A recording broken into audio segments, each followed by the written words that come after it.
Assalamualaikum warahmatullahi wabarakatuh. Halo sahabat suara pergerakan dimanapun Anda berada, dari Sabang sampai Merauke. Jumpa lagi bersama saya Afan Afrian dalam acara Ngobrol Santai bersama bintang tamu kita, Bu Isa Trisnawati. Halo, selamat siang Bu Isa. Selamat siang Mas Afan. Bagaimana kabarnya hari ini? Alhamdulillah baik-baik saja. Lagi sibuk apa ini? Pertama sibuk mempersiapkan musdahana. Nah, karena kebetulan saya juga salah satu pengurus DPD, kemudian juga ditunjuk sebagai SC, jadi pemateri di dalam pelaksanaan musdahana. Jadi agak capek mata saya. Menguras tenaga juga ya. Oke, bisa. Ini untuk mengklarifikasi pertanyaan-pertanyaan dari teman-teman ini, ya, bahwa ada isu-isu sedikit miring ini bahwa bisa mencalonkan diri. Apa benar seperti itu? Isu miring, saya kira kalau perlu boleh saya tegakkan. Siap. Boleh miring. Berarti ini clear ini nanti. Ya, bahwa untuk meramaikan dan juga sebagai amanah dari teman-teman, bahwa saya diharap untuk bersedia mencalonkan diri Mas Afan, supaya bahwa perempuan itu harus tampil. Wah, Dan perempuan ini juga harus ikut andil di dalam kancah kandidat pemilihan Musda ke-6. Karena dari dulu kan belum ada itu. Selama ini belum ada ini? Belum ada, jadi makanya ini perdana saya ini. Iya. Makanya antusiasnya besar sekali ya. Betul, saya harus siap ketika masyarakat dari ketika anggota itu menginginkan saya untuk maju. Gitu. Nah, jadi ya ini amanah dari anggota. Jadi ada dorongan dari teman-teman anggota menginginkan Bu Isa ini tampil sebagai sosok perempuan di Jawa Timur ini untuk maju menjadi calon ketua DPD seperti itu. Betul sekali. Gini, tentunya FSP CAP ini adalah organisasi yang cukup besar juga ya sebagai organisasi serikat pekerja di Jawa Timur. Nah, kira-kira modal awal Bu Isa untuk berani mengabdikan diri untuk menjadi calon ketua itu apa ini? Ya, sebenarnya ada beberapa. Salah satunya memang yang utama adalah dukungan dari teman-teman. Yang pertama. Kemudian yang kedua adalah tanggung jawab moral saya sebagai aktivis, sebagai anggota atau pengurus yang sudah melanglang buana 25-30 tahun. Cukup lama juga ya organisasi ini ya. Sudah cukup lama dan mungkin sudah bosan teman-teman. Sehingga tapi ini adalah amanah. Ini adalah satu hal yang memang ini organisasi ini adalah hidup saya sebagai seorang karyawan dan seorang pekerja. Nah, ini yang melatar belakangi saya bersedia untuk mencalonkan diri karena saya juga mempunyai tanggung jawab juga sebagai pimpinan organisasi di tempat kerja maupun di wilayah Sidoarjo, sehingga jangan sampai karena saya sudah ditempa di situ cukup lama, ketika teman-teman menginginkan saya mencalonkan diri, saya mengatakan tidak. Karena seorang guru itu harus maju kan, harus siap sedia ya. Iya. Dan ini tidak ingin mengecewakan untuk orang-orang yang memang betul. Gitu. Jadi seperti itu teman-teman, klarifikasi langsung dari yang bersangkutan Bu Isa Trisnawati bahwa memang benar periode 2024-2029 nanti di Musda ke-6 FSP CAP Jawa Timur beliau mencalonkan diri, betul ya?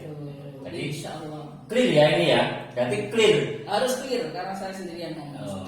Terima kasih. Jadi bukan tidak miring lagi ya Mas Eri. Ya betul sekali, karena memang ada banyak pertanyaan, terutama kaum perempuan ini. Ya, mereka butuh sosok seorang perempuan yang memang mau membawai mereka. Ya. Jadi kira-kira apa sih yang ingin diperbaiki dari FSP CAP di Jawa Timur ini khususnya, sehingga Bu Isa harus terjun langsung menjadi ketua DPD? Ya, Ya, kalau mungkin saya hanya ingin menjelaskan secara yang pokok-pokok aja dulu Mas. Secara umum saja ya. Secara umum. Karena memang untuk FSP CAP KSPI Jawa Timur ini memang banyak sekali PR yang harus dilakukan. Yang pertama adalah pengembangan dari teman-teman yang ada di PUK dan juga pengembangan juga dari perangkat DPC, baik itu dari sisi perlindungan, dari sisi pengembangan maupun dari sisi pergerakan dan aksi. Nah, karena memang DPD FSP CAP ini PR-nya memang adalah kurang di dalam pengembangan itu sendiri. Tentang penguatan dan perlindungan itu memang sudah kita merangkap. Nah, tapi belum DPD Jawa Timur masih jujur saya mengatakan DPD Jawa Timur itu masih sedikit mengikuti atau sedikit kalau boleh saya ngomong dompleng terhadap keberadaan dari perangkat-perangkat yang ada di bawah DPC. Jadi DPC ini yang ada di SPK Jawa Timur itu lebih berkembang. Nah, ini yang melatar belakangi saya pribadi selama saya ada di kepengurusan DPD, kita harus membuat satu lembaga, satu program kerja yang bisa mengembangkan tidak dari unsur PUK tapi juga dari unsur DPC, sehingga DPC itu akan mempunyai satu kepemimpinan yang mempunyai karakter. Nah, itu penting karena itu adalah tugas DPD, Mas. Nah, sekarang ini DPD melakukan itu. Nah, ini yang mungkin yang harus kita lakukan. Jadi kita berbicara tidak terlalu muluk karena di dalam persaingan ya, atau bukan persaingan, perkembangan pergerakan buruh atau nama buruh di Jawa Timur ini, SPK ini sebenarnya sudah besar. Salah satu di dalam KSPI, dua yang terbesar di Jawa Timur.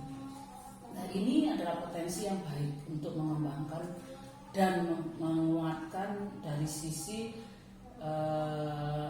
karakter maupun dari sisi mengedukasi mereka dari berbagai program yang edukasi, kemudian pelatihan-pelatihan yang lain, terutama tentang masalah memperjuangkan hak karyawan, hak pekerja yang arahnya adalah untuk mensejahterakan karyawan dan keluarganya. Itu kan tujuan dari saya. Basicnya seperti itu ya. Basicnya seperti itu. Kalau mereka tidak sejahtera, kita ini yang harus introspeksi diri.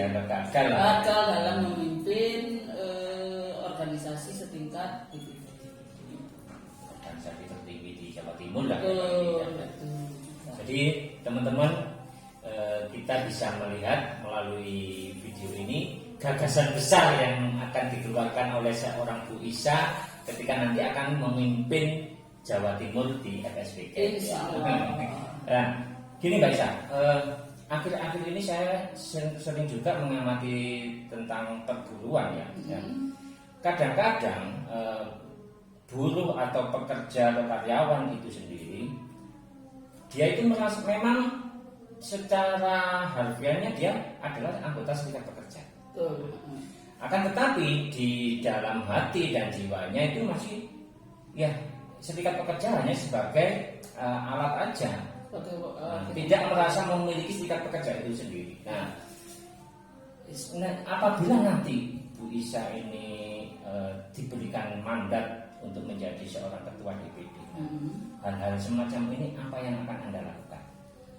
Ya, pertama sesuai dengan pengalaman yang sudah saya lalui sebagai kepengurusan DPD, sangat penting seorang pemimpin mengenal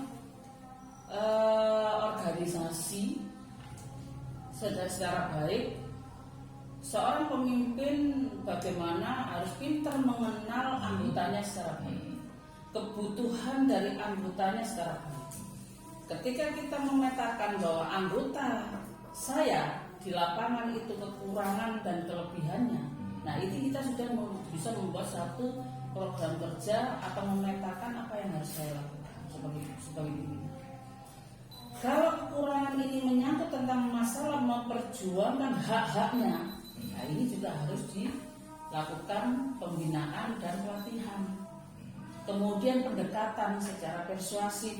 Makanya di dalam kepemimpinan saya nanti pasti saya akan melakukan satu program konsolidasi secara langsung, bahwa dalam hal ini antara jarak PUK dengan pimpinan daerah itu perangkat di atasnya itu tidak boleh ada jarak, sehingga ketika mereka mempunyai permasalahan kita bisa menampung, kita bisa berkomunikasi secara terbuka, kesulitannya apa, kemudian mereka tidak mempunyai bahan untuk melakukan komunikasi, mediasi kepada perusahaan masing-masing. Nah ini saya kira yang perlu, karena ini nanti akan berkembang kepada penguatan di lapangan, penguatan di PUK. Kalau PUK kuat atau PUK sudah paham tentang bagaimana dia memperjuangkan hak-haknya, saya kira ini akan berkembang. SPKM ini akan berkembang, akan dilihat bahwa serikat pekerja tidak hanya pintar menuntut hak, tapi serikat pekerja juga bisa membuat satu fenomena, satu kondisi bekerja sama dan bermitra secara baik dengan pihak usaha. Jadi intinya ketika menyelesaikan masalah, jangan selalu mengarah kepada kekerasan dulu dari penuntutan itu. Jadi kita harus membicarakan secara baik, kemudian kita mengedukasi mereka bagaimana berkomunikasi secara baik, memakai dasar-dasar yang benar, kemudian pendekatan secara terus-menerus. Sehingga karena kadang perusahaan itu tidak paham, mereka hanya pahamnya adalah keuntungan, tapi tidak paham tentang, kalau dia tidak melihat dari sisi hak-hak karyawan itu harus dipenuhi, ini akan berkonflik terus. Jadi itu yang harus digarisbawahi ya Mas Abang, bahwa edukasi kepada teman-teman di bawah tentang bagaimana sebagai pengurus yang membawa dalam ruang komunikasi yang baik, kemudian menghasilkan kemitraan yang baik dengan perusahaan, apalagi itu tempat kerja mereka. Ini hal-hal yang, ini ilmu organisasi yang paling tinggi menurut saya. Karena kalau mereka jarang berkonflik yang nantinya akhirnya ke PHI, akhirnya ke pengadilan, itu mereka akan sehat. Kalau mereka tidak memahami tentang aturan, larinya kepada hukum ya kita juga harus melawan juga. Tapi itu bukan jalan satu-satunya. Bicara satu-satunya adalah kita melakukan diskusi, komunikasi, mediasi, melakukan penguatan komunikasi. Betul. Ya. Jadi sampai tercipta win-win solution. Ya. Itu sebagai salah satu alternatif mencari solusi. Betul. Ya. Jadi tidak antara menang yang kalah. Kalau mengarah ke sana memang kita nanti akan mengedepankan orang tengah, yaitu pemerintahan lagi. Nah, perlu diingat bahwa kelemahan atau upaya-upaya untuk mengurangi hak-hak buruh itu kan biasanya berada di dalam peraturan pemerintah yang sekarang Omnibus Law itu. Ya, kita sudah berapa 10 tahun kita memperjuangkan menolak Omnibus Law ini, masih belum berhasil. Dari sini kita melihat satu gambaran bahwa pemerintah itu berpihaknya kepada kita itu maksimal atau minimal kan. Nah, ini yang memang harus kita sikapi secara cerdas, dalam arti bahwa kita harus kembali lagi kepada penguatan dan pengembangan teman-teman di PUK untuk selalu melakukan upaya penyelesaian secara persuasif, secara komunikatif, kemudian juga hasil konflik ya, meminimalisir saya dulu nggak berbetul. Iya. Terlalu lelah ini. Iya, tadi malam aja sudah jam 2 itu. Memang aktivis itu jadwalnya padat sekali. Ya, padat untuk memang memikirkan bagaimana organisasi ini bisa mandiri dan terbuka dan tanggung jawab. Nah, itu. Jadi menarik ini bisa terkait tentang regulasi ada keberpihakan kepada siapa, khususnya pemerintah ini yang seharusnya berada di posisi yang netral. Nah, saya melihat lahirnya Omnibus Law ini ada penolakan dari kaum buruh. Ya. Mulai dari awal dulu kalau saya ingat bahkan di Jawa Timur itu macet total. Ya. Nah, tapi sampai di akhir-akhir ini pergerakan buruh ini mulai melemah. Nah, menurut Bu Isa ini apa penyebabnya dan bagaimana nanti ketika Bu Isa ini menjadi seorang pimpinan di Jawa Timur ini membangkitkan gairah berjuang lagi pergerakan aksi lagi? Begini Mas Arwan, kita harus cerdas melihat situasi kondisi yang berkembang ya. Ya, betul. 10 tahun kita turun jalan. Kita melakukan demonstrasi, unjuk rasa dan sebagainya, dan tetap pemerintah itu menunjukkan ketidakberpihakan kepada kita. Kalau menurut saya dan menurut teman-teman yang sudah berkecimpung di organisasi cukup lama, kita harus kembali lagi memikirkan energi kita. Energi kita ini harus dimanage sedemikian rupa supaya kita tidak kelelahan ketika kita berjuang tapi tanpa hasil. Karena apa? Karena pemerintah sangat belum berpihak kepada buruh atau kepada pekerja. Dia berorientasinya adalah kepada investor dan investor. Nah, saya mengatakan bahwa kita harus berpikir cerdas itu salah satunya dengan yang sudah dilakukan oleh KSPI, yaitu memunculkan alat perjuangan lain. Salah satunya dari unsur politik, yaitu Partai Buruh. Nah, itu ya. Ya betul, karena kalau kita tidak mulai berubah wacana pemikiran kita, kalau kita tidak memakai cara lain, cara yang tetap konvensional sebagai seorang buruh, yaitu demo, mogok, saya khawatir kita akan kelelahan. Jangan juga ya. Selain dana juga energi daripada pimpinan-pimpinan yang ada di perangkat. Karena apa? Pimpinan-pimpinan ini mempunyai tugas yang sangat berat. Pertama, pengembangan, kedua, perlindungan dan penguatan. Nah, ini tidak akan tersentuh ketika kita fokus kepada penolakan kebijakan pemerintah yang sangat tidak berpihak. Nah, pemerintah sudah terbukti 10 tahun tidak berpihak ke kita. Nah, ini yang mungkin teman-teman atau mungkin KSPI melihat sudah waktunya kita memilih alat perjuangan lain. Tapi untuk melakukan satu pergerakan dan aksi tetap kita lakukan. Tapi juga berusaha mempengaruhi kebijakan pemerintah pusat itu juga kita harus lakukan. Jalur politik tadi. Dengan jalur politik. Itu saya kira makanya KSPI sangat mendukung adanya Partai Buruh. Tapi ini juga mempunyai satu permasalahan bahwa teman-teman buruh masih melihat bahwa kalau partai itu orientasinya adalah uang. Nah, sedangkan kita Partai Buruh ini tidak ada uangnya, karena kita murni memperjuangkan hak-hak karyawan dan pekerja, petani, nelayan. Nah, ini kelas pekerja lah ini. Sehingga orang-orang yang terdampak oleh kebijakan-kebijakan pemerintah yang tidak berpihak. Nah, ini yang akan mungkin saya lihat dari KSPI itu membuat satu gerakan ke arah itu.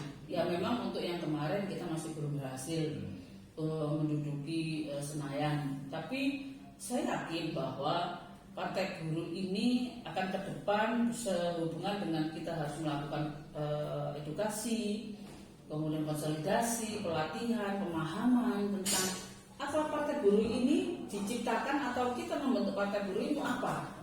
Sebenarnya untuk kita semua sih bahwa kebijakan untuk pemerintah itu bisa melewati itu. Karena selama ini kita Ya. demo tidak tahu direct, Mas. Benar-benar juga. Karena memang kebijakan dari regulasi itu memang digodok di DPR.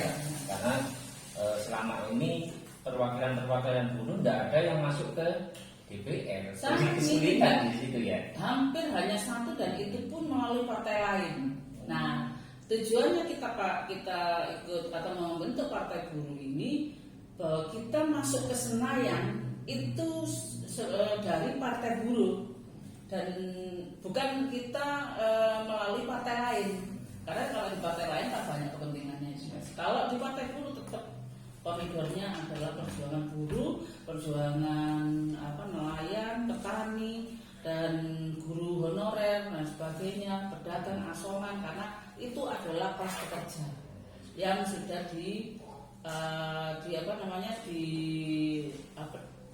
didelegasi maksudnya diumumkan ya pada waktu tahun 2000 berapa itu di Jakarta bahwa KSPI adalah sebagai pencetus terbentuknya partai buruh. Seperti itu Ya semoga untuk periode nextnya kita harus bisa masuk ke Senayan sehingga ada wakil-wakil buruh yang jelas-jelas itu dari partai buruh, bukan dari partai yang lain ya. Nah ini yang harus dimengerti oleh teman-teman buruh. Itu ya.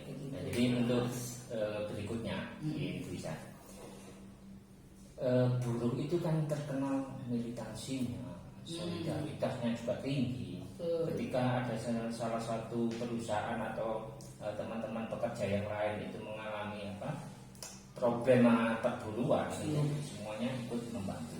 Nah, untuk menjaga itu, apa yang bisa dilakukan oleh DPD MSD CAP nantinya? Yang jelas kita harus melakukan satu pelatihan bahwa union, organisasi atau serikat buruh itu mempunyai visi dan misi. Di situ disebutkan bahwa organisasi ini dibentuk oleh seorang atau beberapa orang, oleh, dari, dan untuk mereka, di mana pembentukannya ini adalah untuk memperjuangkan hak-hak pekerja, hak-hak buruh dengan tujuannya adalah mensejahterakan buruh itu sendiri dan keluarganya. Nah dari sini, karena buruh ini mempunyai modalnya hanya solidaritas dan militansi. Kalau tentang yang lain saya kira nggak ada. Karena apa?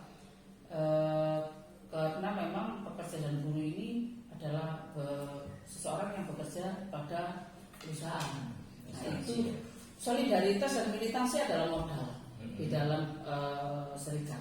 Sehingga ketika mereka ada satu ketidakadilan, nah solidaritas ini yang akan muncul, militansi ini yang akan muncul. Unitinya. Iya, sehingga nanti sebagai bentuk dari solidaritas dan teman-teman ini adalah melakukan satu itu tadi, audensi, demonstrasi dan sebagainya. Karena memang yang bisa kita lakukan untuk awal itu seperti itu. Itu pun kita lakukan kalau secara mediasi, komunikasi, musyawarah, diskusi dengan pihak perusahaan yang melanggar atau melakukan pelanggaran terhadap aturan, itu sudah stuck, sudah berbenturan dan tidak ada jalan keluar.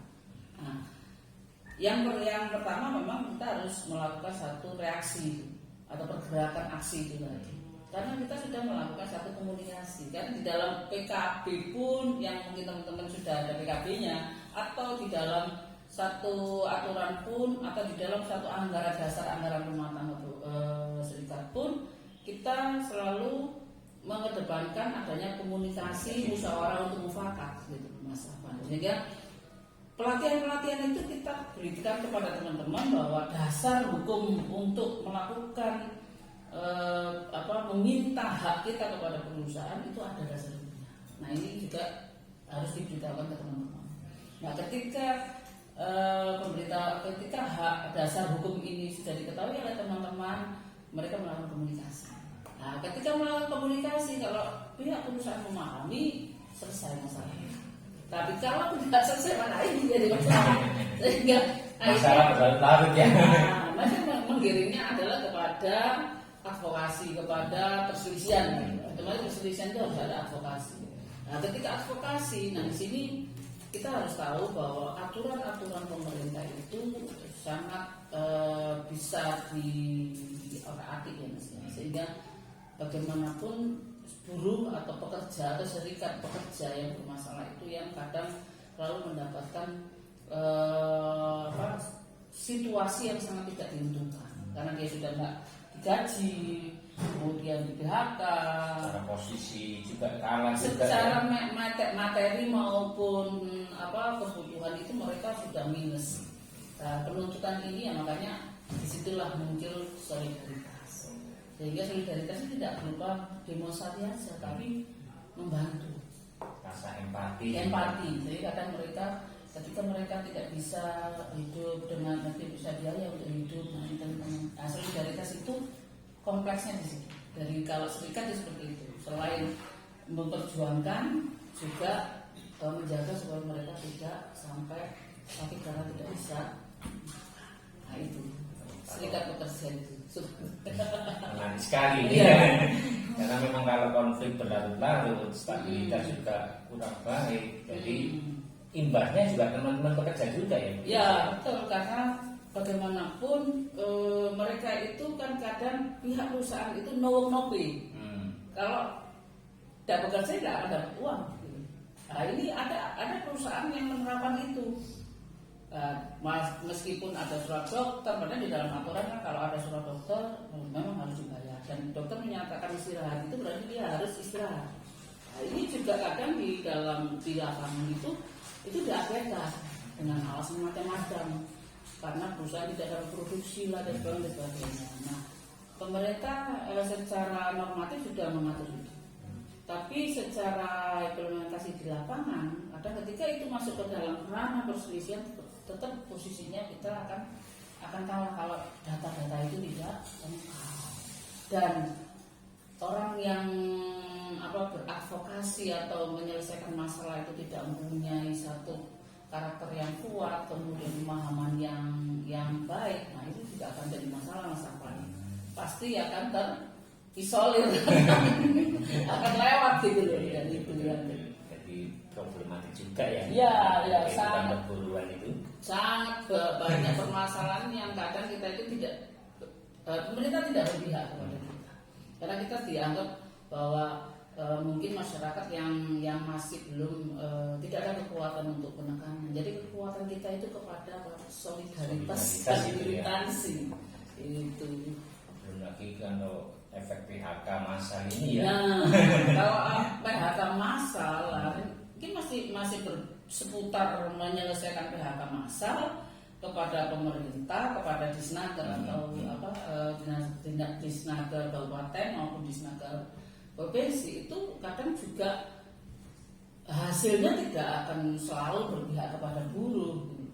Kadang mereka pengusaha juga tiba-tiba hilang, ada dia PMA dan sebagainya. Jadi problem-problem itu sangat kompleks terjadi. Jadi kita memang dituntut sebagai perangkat itu untuk benar-benar menguasai industri itu bagaimana, manajemen itu karakteristiknya bagaimana. Kemudian kita harus mencari cara-cara untuk penyelesaian karyawan, penyelesaian permasalahan teman-teman di lapangan itu harus dengan cara yang baik, harus beredukasi.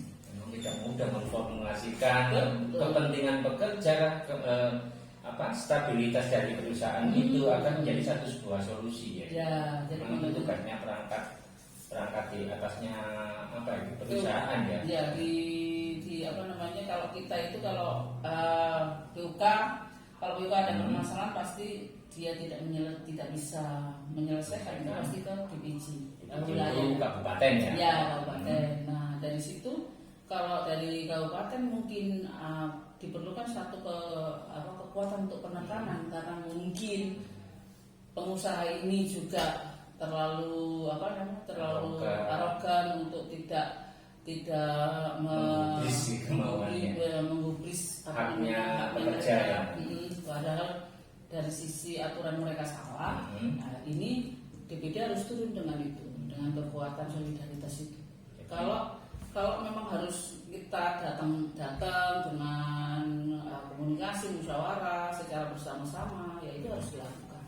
Itu penekanan itu Jadi kalau saya bisa menggarisbawahi, DPD atau struktur kepengurusan DPD ini adalah intelektualnya pekerja atau buruh ya? Ya, karena DPD itu adalah wadah untuk mencetak kader-kader yang militan, berkarakter, dan yang profesional ya, Mas Afwan. Karena kalau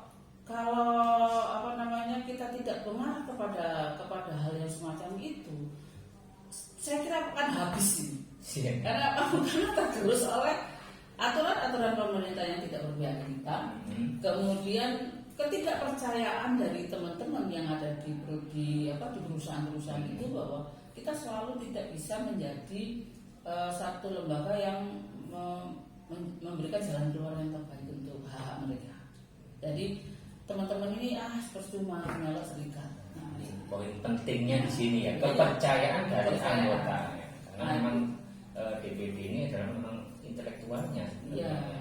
Mereka yang memformulasikan apa sih yang menjadi permasalahan dari kaum bawah ini, lalu nanti diimplementasikan baik mau litigasi maupun ke pemerintah di lokasinya ya. Betul, jadi kita menyelesaikan masalah itu tidak memang langsung kepada di perusahaan, tapi membuat satu statement atau membuat satu kalau di dalam hukum itu ada semacam jurisprudensi atau aturan yang di luar undang-undang, tapi itu digunakan menjadi acuan ya.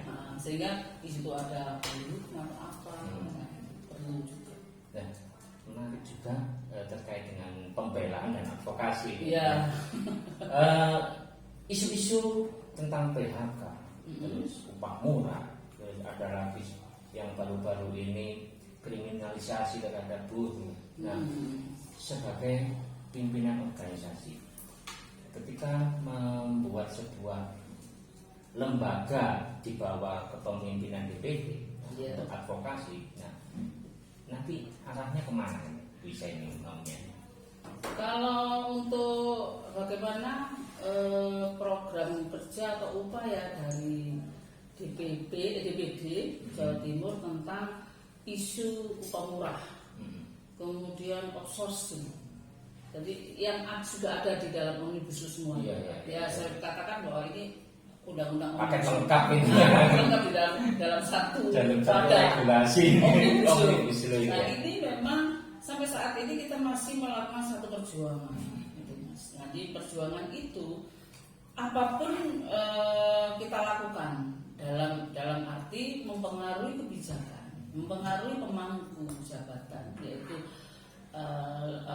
pemerintahan, kemudian juga melakukan edukasi di ke bawah.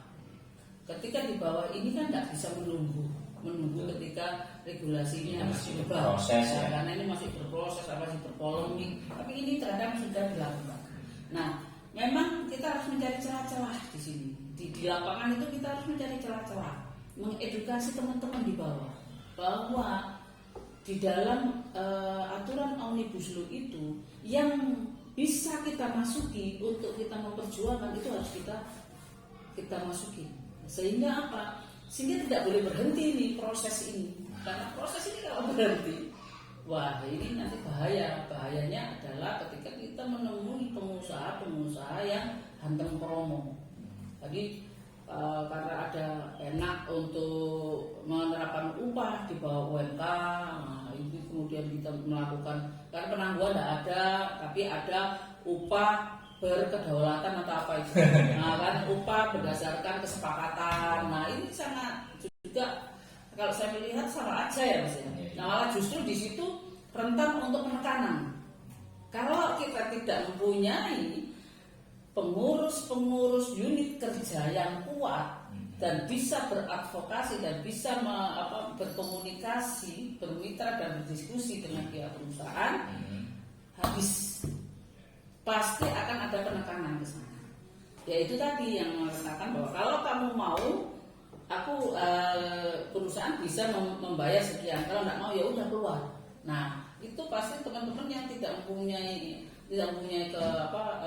kekuatan untuk melakukan negosiasi itu pasti akan down dan akan meninggalkan arena perdiskusian itu, pertarungan itu. Nah, ini yang harus menjadi satu PR buat DPD, bahwa bagaimana harus melakukan satu penguatan diri, edukasi di bawah. Ya itu. Jadi kalau saya melihat ini fenomena perburuan saat ini antara pekerja ini dihadapkan secara langsung dengan pengusaha. Betul, penggiringannya ke sana.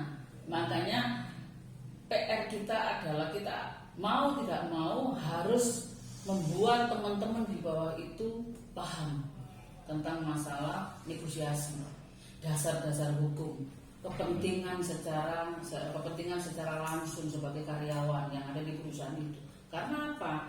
Karyawan di suatu perusahaan adalah aset. Kalau dulu seperti itu, tapi kalau sekarang kan mereka sebagai pelengkap. Jadi kalau kamu nggak mau di sini ya udah. Karena apa? Sistemnya sebagai karyawan kontrak sudah ada di dalam Omnibus Law. Adanya pergeseran ini. Iya, kalau dulu tidak ada dalam aturan itu. 3 bulan langsung jadi karya tetap atau dikeluarkan kalau tidak sesuai dengan kriteria. Kalau sekarang itu masih bermacam-macam, ada karyawan kontrak PKWT, ada outsourcing yang juga kadang perusahaan outsourcing ini juga semena-mena atau sangat melanggar aturan-aturan. Nah ini ya kompleks lah, makanya pemimpin, terutama pemimpin Jawa Timur itu harus mempunyai energi yang kuat untuk merubah itu. Jadi kita harus memilih orang yang paham betul memperjuangkan hak-hak karyawan yang ada di lapangan. Berkarakter kuat ya. Berkarakter kuat dan tidak pantang menyerah. Itu Mas Alfa. Nah, ini Mbak Bu Isha, sebagai seorang pimpinan satu-satunya mungkin ya di Jawa Timur yang di periode kali ini mencalonkan diri. Ya, tentu harapan besar pekerja perempuan. Ya. Memang prosentasenya jauh lebih besar daripada pekerja laki-laki. Ya. Untuk FSPK sendiri, ketika ada beberapa pekerjanya atau anggotanya mengalami kekerasan atau pelecehan terhadap perempuan ini, nah apa yang dilakukan? Yang perlu untuk masalah perempuan, karena kebetulan saya juga di DPD sebagai Wakabit Perempuan dan juga sebagai anggota komite Industrial All yang berbicara tentang masalah serba-serbi dan kelemahan dan permasalahan perempuan Skala internasional ya ini ya? Ya, Industrial All itu memang internasional. Kemudian di situ banyak sekali mengangkat isu-isu perempuan, Mas.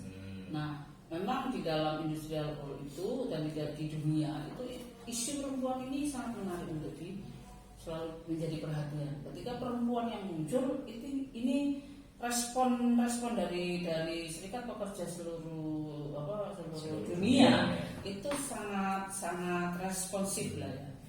Nah, bagaimana penyelesaiannya dan sebagainya, sehingga membuat satu konvensi atau satu ketentuan yang membantu penyelesaian di lapangan. Nah, kalau dari DPD itu sendiri, bagaimana isu-isu perempuan itu bisa tersentuh atau bisa diketahui oleh teman-teman di level perusahaan, itu juga harus dengan kita durasi untuk kampanye harus diperbanyak.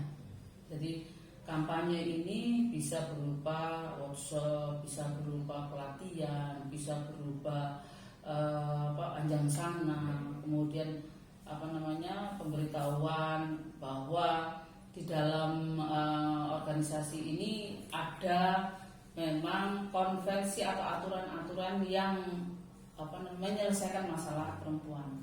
Karena perempuan ini yang sangat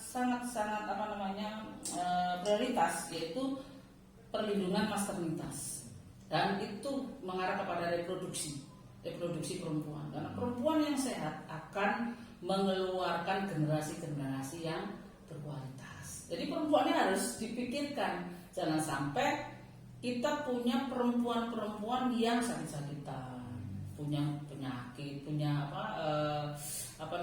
tidak sehat, sehingga karena kondisi kerja dan sebagainya hak-hak nggak bisa didapatkan. Padahal ini juga sangat berhubungan terhadap kesehatan perempuan itu. Ketika perempuan itu haid, hari pertama dan hari kedua dia harus tidak boleh bekerja keras, karena di situ terjadi satu siklus hormonial yang terjadi pada perempuan, sehingga dia harus mengistirahatkan semuanya. Karena biasanya kalau perutnya sakit, dadanya berdebar-debar, kadang emosional. Karena saya kira teman-teman untuk para lelaki atau pengurus para lelaki itu mengetahui bahwa ketika istri atau anak perempuannya itu ketika haid, itu kan kadang ada yang marah, ada yang sakit dan sebagainya.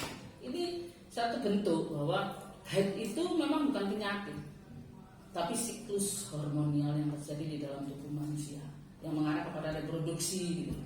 Jadi harus dilindungi. Kalau tidak dilindungi, dia untuk periode panjang itu akan menjadi perempuan yang sakit-sakitan dan tidak berkualitas gitu. Sehingga ketika dia sudah reproduksi atau berproduksi, hamil dan sebagainya, yang kita khawatirkan janinnya ini nggak sehat karena berada di dalam reproduksi yang tidak sehat. Nah, ini sangat perlu kita harus sampaikan ke teman-teman. Nah, itu jadi pengetahuannya ya, juga ini bagi kami kaum pria ini yang selama ini kan menganggap remeh, biasa juga ya seperti itu. Nah, memang pemahaman perempuan itu harus dimantapkan dulu. Ketika mereka, aku ini mengalami satu bentuk kekerasan atau pelecehan. Nah, setelah mereka paham bahwa dirinya mengalami bentuk pelecehan atau kekerasan, nah kemana mereka akan membawa masalah ini? Nah, ini kan perlu ditanyakan juga agar mereka itu paham. Harusnya seperti ini. Nah, pertama memang perempuan harus dipahamkan dulu. Nah, setelah perempuan dipahamkan, yang kita inginkan adalah perempuan akan berbicara bahwa dia dalam hal tertentu yang menyangkut tentang perlindungan tentang masternitasnya itu juga penting, karena ini menyangkut tentang masa depan bangsa, masa depan generasi. Dan yang tidak kalah pentingnya, Mas Afan, bahwa DPD juga harus mempunyai pemikiran, ada program kerja tentang pelatihan dan pemahaman untuk pimpinan-pimpinan unit kerja, itu baik laki-laki maupun perempuan, terutama ketua dan pengurus, bahwa perempuan ini juga harus diedukasi, perempuan ini harus dilindungi. Perempuan ini harus kepentingan masalah yang krusial itu, ya nanti yang saya katakan secara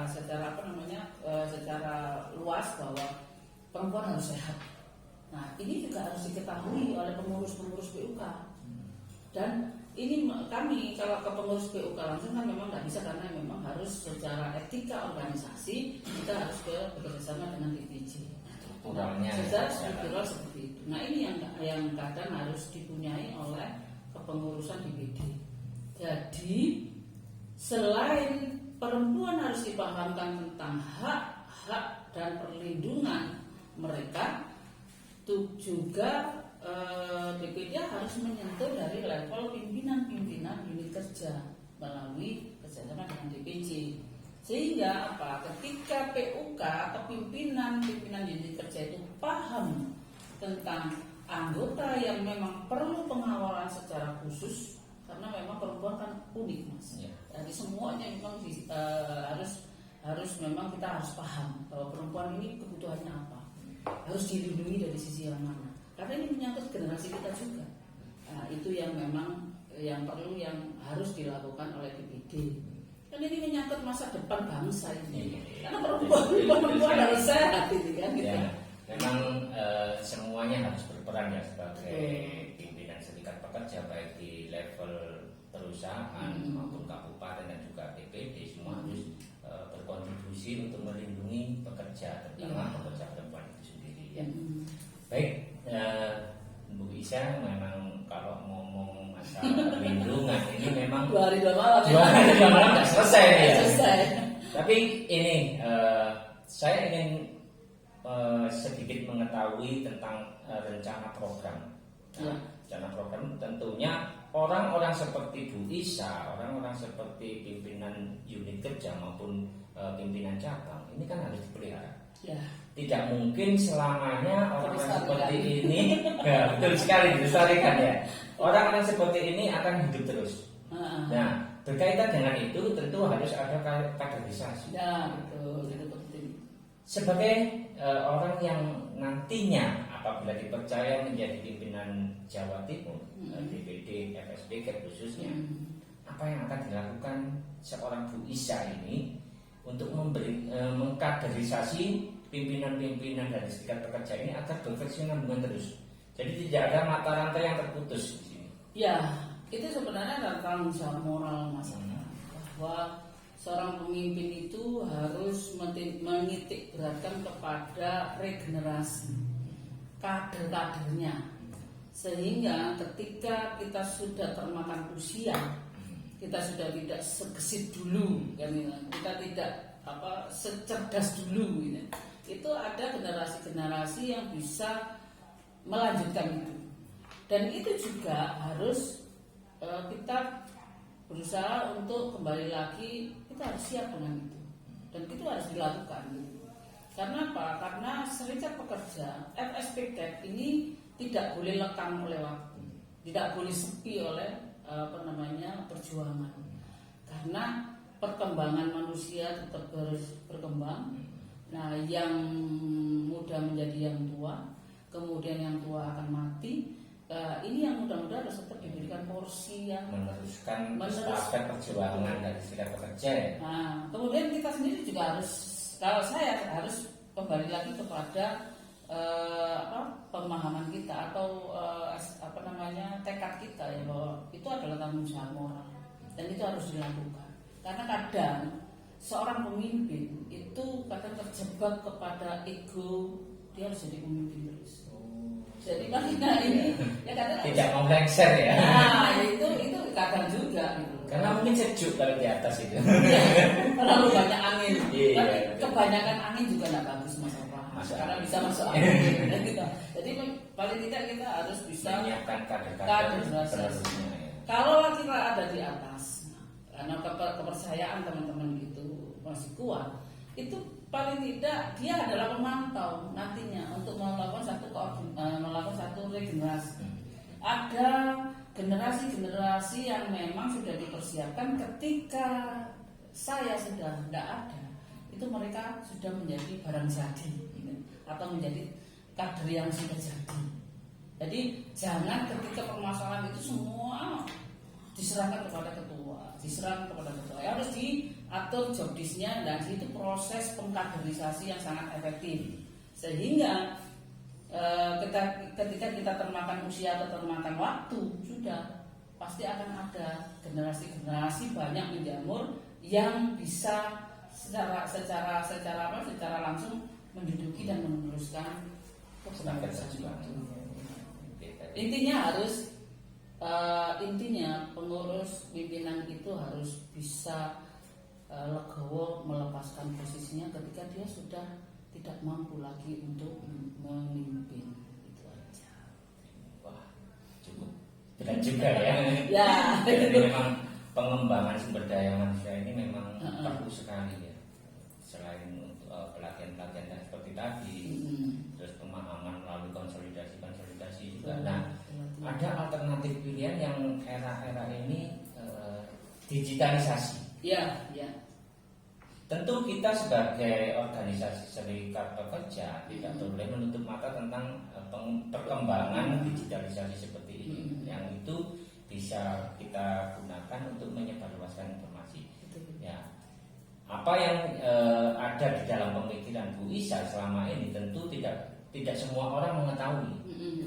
Nah, menanggapi terkait dengan pemanfaatan digitalisasi ini, apa yang bisa dilakukan oleh seorang Isha Trisnawati?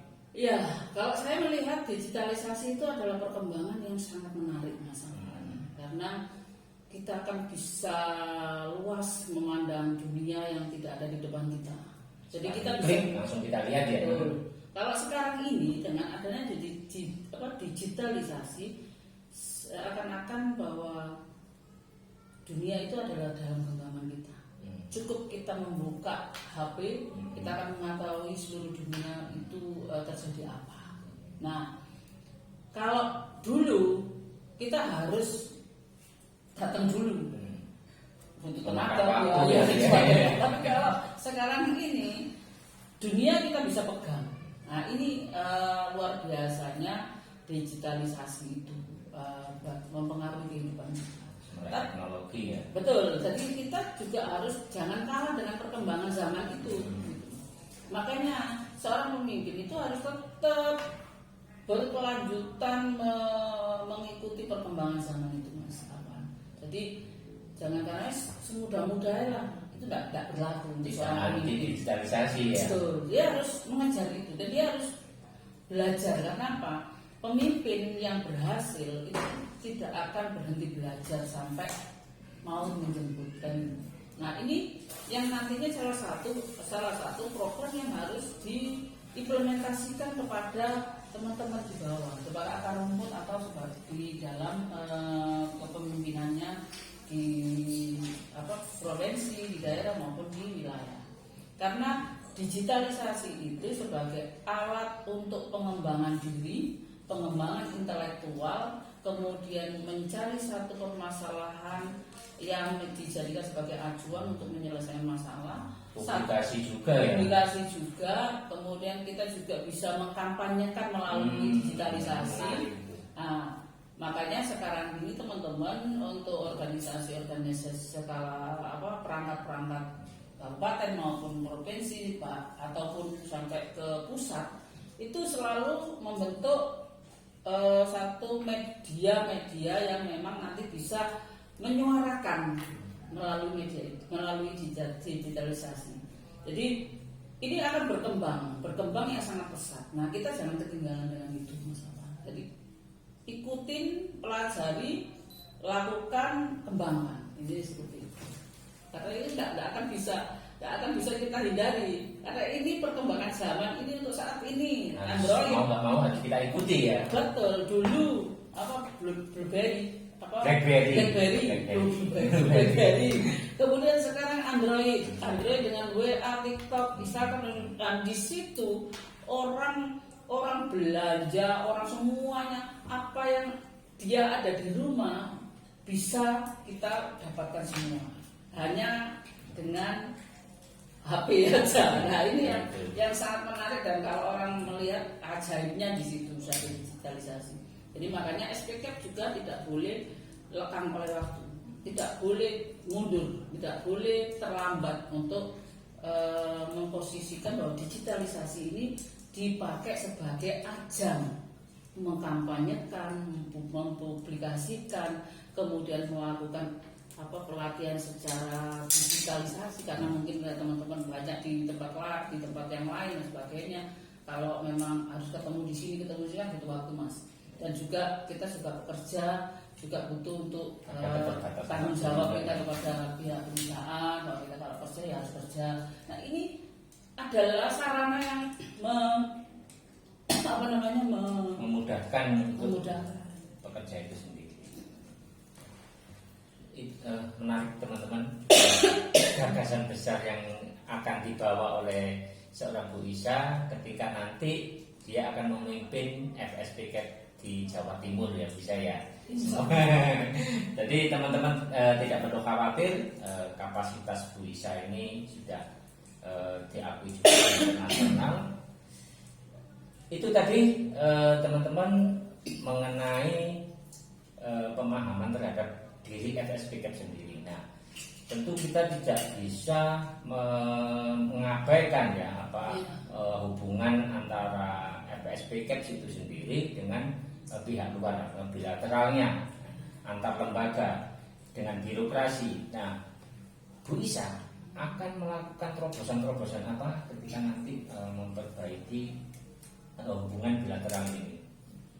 Iya, kalau masalah hubungan bilateral itu memang salah satu program prioritas juga ya Mas Aban, bahwa kalau kita tidak menutup keran untuk hubungan bilateral dengan pemerintah, dengan aliansi, teman-teman organisasi, itu kita akan menjadi organisasi yang minim informasi dan perkembangan. Kita hanya tahu Lingkup kita sendiri aja. Nah ini memang perlu, makanya ada program-program yang di dalam DPD itu salah satunya adalah SPK, karena memang jumlahnya cukup signifikan banyak, itu harus menduduki salah satu posisi di RKS pribadi. Nah kemudian di Dewan Pengupahan ini seperti itu, sehingga komunikasi dua arah ini antara pemangku kekuasaan dengan kita sebagai karyawan atau sebagai buruh, sebagai serikat buruh, itu bisa dipadukan. Ketika ada permasalahan kita bisa berdiskusi, ketika ada tuntutan kita bisa menyampaikan, ketika kita juga menginginkan sesuatu perubahan, kita bisa berkomunikasi kepada pemangku di daerah. Dan kalau secara nasional tentang peraturan, tentang undang-undang, ini ketika kita melakukan suatu penolakan, kita bisa berupa pergerakan, aksi, dan disampaikan kepada kepala daerah. Kepala daerah memberikan informasi dan rekomendasi kepada pusat. Nah ini saling berkesinambungan. Hubungan harus tetap dijaga juga ya. Betul ya. Untuk melakukan upaya ke arah perjuangan, pergerakan, dan mempengaruhi kebijakan pemerintah, itu kita harus mempunyai kekuatan yang powerful. Nah, kalau hanya mengandalkan SPK aja, ini kayaknya kita tidak powerful, karena di sini banyak sekali serikat-serikat pekerja yang dari sektor lain. Nah, kita harus bekerja sama dengan aliansi ini, Mas, dengan federasi-federasi atau serikat pekerja yang sudah banyak, sekitar 100 sekian federasi. Memadukan satu kekuatan serikat pekerja ya. Betul, karena kita isu yang sama, yaitu hak pekerja. Nah, ini yang nanti mungkin harus dipahami bahwa kekuatan secara aliansi, kalau di tingkat nasional itu ada konfederasi yang termaktub di KSPI, itu dari Konfederasi Serikat Pekerja Indonesia. Nah, kalau kekuatan kita besar, itu pasti akan diperhitungkan oleh pemangku jabatan. Karena 10 lebih baik daripada 2 kan ya. ya. Kalau biasanya pemerintah mesti harus mengukur kekuatan kekuatan mereka sebesar apa, lalu bisa mempengaruhi kebijakan itu. Kemudian gini bisa terkait dengan kekuatan atau banyaknya anggota di FSPK sendiri, mereka kan juga ada iurannya, kalau nggak salah itu ya. Ya, check of system atau iuran anggota. Nah ini kan juga ada yang dikelola oleh perangkat-perangkat di atas. Iya. Nah, uang ini ketika dikelola oleh orang lain, ini adalah menjadi salah satu hal yang sensitif. Betul. Kita salah mengelola uang ini bisa menimbulkan perpecahan juga. Ya. Nah, dikaitkan dengan hal ini, apa yang akan dilakukan DPD FSPK nantinya di kepemimpinan Bu Isa untuk mengelola keuangan ini? Ya, untuk masalah keuangan memang adalah hal yang sangat sensitif dan memang harus pertanggungjawabannya kepada masyarakat pekerja dan juga pertanggungjawabannya kepada yang di atas, karena kita berusaha untuk menjadi pemimpin yang amanah, Mas Afan. Kalau melihat dari organisasi itu sendiri, kita sudah ada pengaturan-pengaturan tentang keuangan itu di dalam ADART. Ada juga Ada ya. di dalam ADART kita itu ada. Ketika di PUK itu dipotong COS, yaitu cek, kalau istilahnya COS itu check of system atau iuran. Ketika kita menjadi anggota SPKP harus salah satu syaratnya adalah memberikan iuran. Nah, di dalam iuran ini dari karyawan itu dibagi menjadi 3, menjadi 4 maksudnya. Ini menjadi 3 atau menjadi 4. PUK, DPC, jadi perangkatnya 3, kemudian sama PUK. PUK juga harus mempunyai dana untuk operasional, melaksanakan kegiatan organisasi yang ada di perusahaan sendiri ya. Nah, itu memang ada prosentase di situ. Di dalam anggaran dasar anggaran rumah tangga 50% untuk PUK, yang 50% dibagi oleh dari DPP, DPD dan DPJ. Jadi di sini persentasenya 10%, 30% untuk DPJ. Nah, ini keuangan ini untuk DPJ adalah melaksanakan program-program itu. Program-program tentang bagaimana DPJ atau DPD mengembangkan dan menguatkan organisasi. Seperti yang dijelaskan di awal tadi ya, mulai pelatihan, konsolidasi dan juga segala macamnya. Ya, itu secara fundamentalnya seperti itu. Tapi kalau untuk yang di PUK itu 50% dari lebih besar karena memang PUK itu karena sudah langsung kepada anggota, bersentuhan kepada anggota, jadi operasional itu saya kira tinggi sekali karena memang untuk masalah perjalanan, penyelesaian masalah, kemudian pengembangan organisasi ketika melakukan pelatihan, mengundang narasumber atau mendatangkan narasumber ahli dan sebagainya, itu juga semuanya adalah harus mengeluarkan budget. Dan jadi ini yang harus dipahami oleh teman-teman PUK juga dan yang lain bahwa dana keuangan itu, iuran itu adalah nadi organisasi. Kalau tidak ada dana, kita akan mati suri. Karena apa? Aliran darah ini tidak akan mengalir dengan lancar gitu. Jadi mau ini nggak ada uang, semua ini perlu uang. Nah, makanya itu memang uang itu kalau tidak ada uang itu memang sulit untuk melakukan program-program di dalam organisasi. Jadi pemahaman tentang masalah iuran itu tetap juga harus dilakukan ke bawah. Makanya ketika ada forum musda semacam ini, itu keuangan akan transparansi. Ada penyampaian di dalam laporan pertanggungjawaban daerah. Nanti LPJ-nya pengurus itu secara administrasinya, secara kesekretariatannya, dan juga dilaporkan tentang masalah keuangan.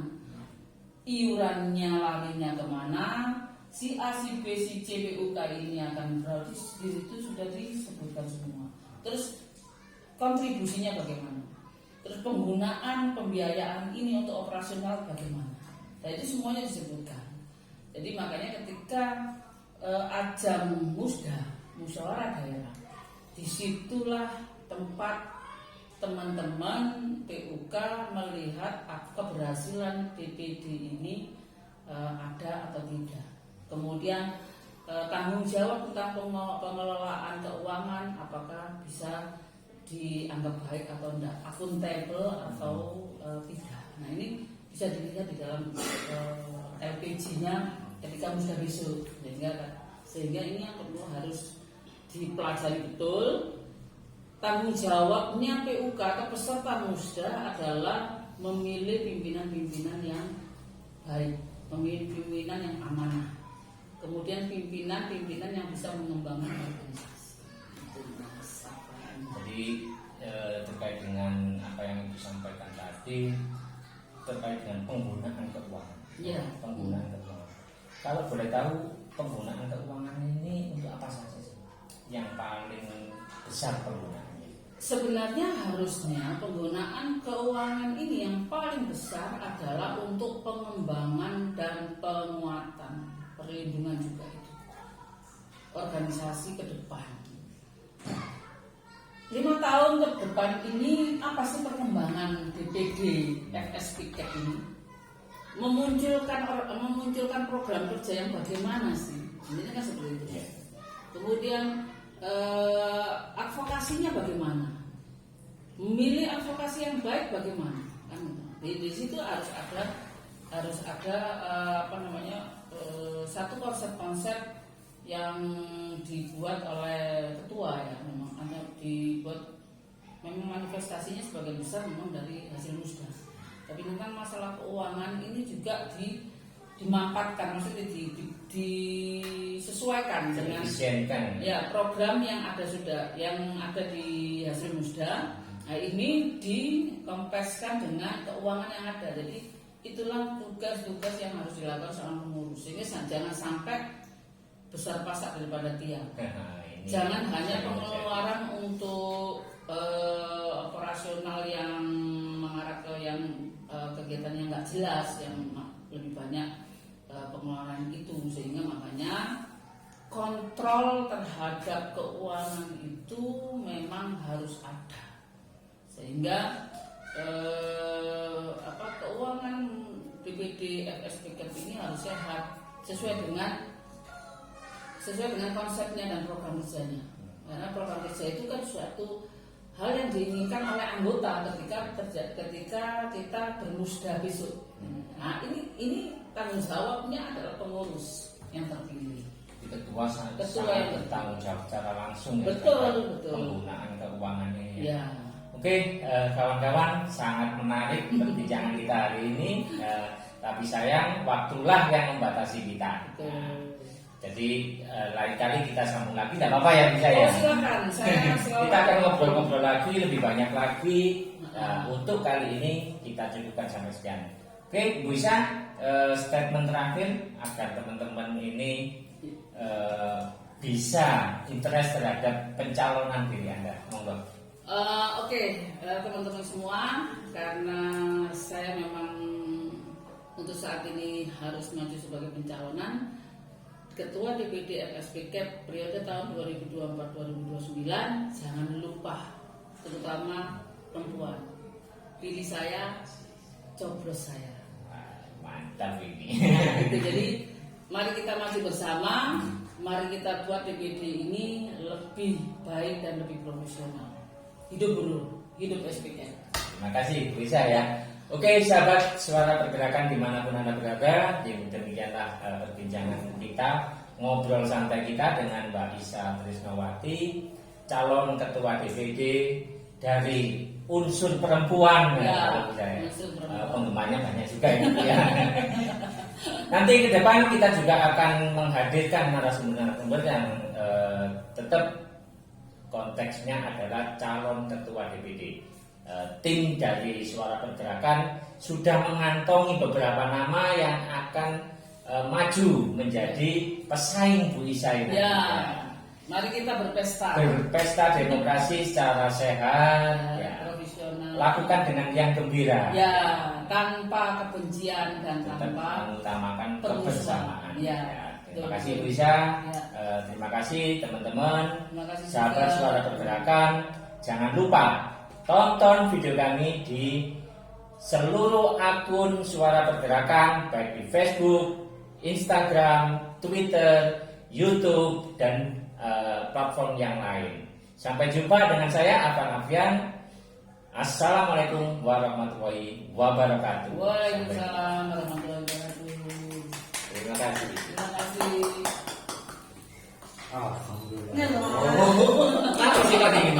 Memori mati. Memori. Iya kan iki.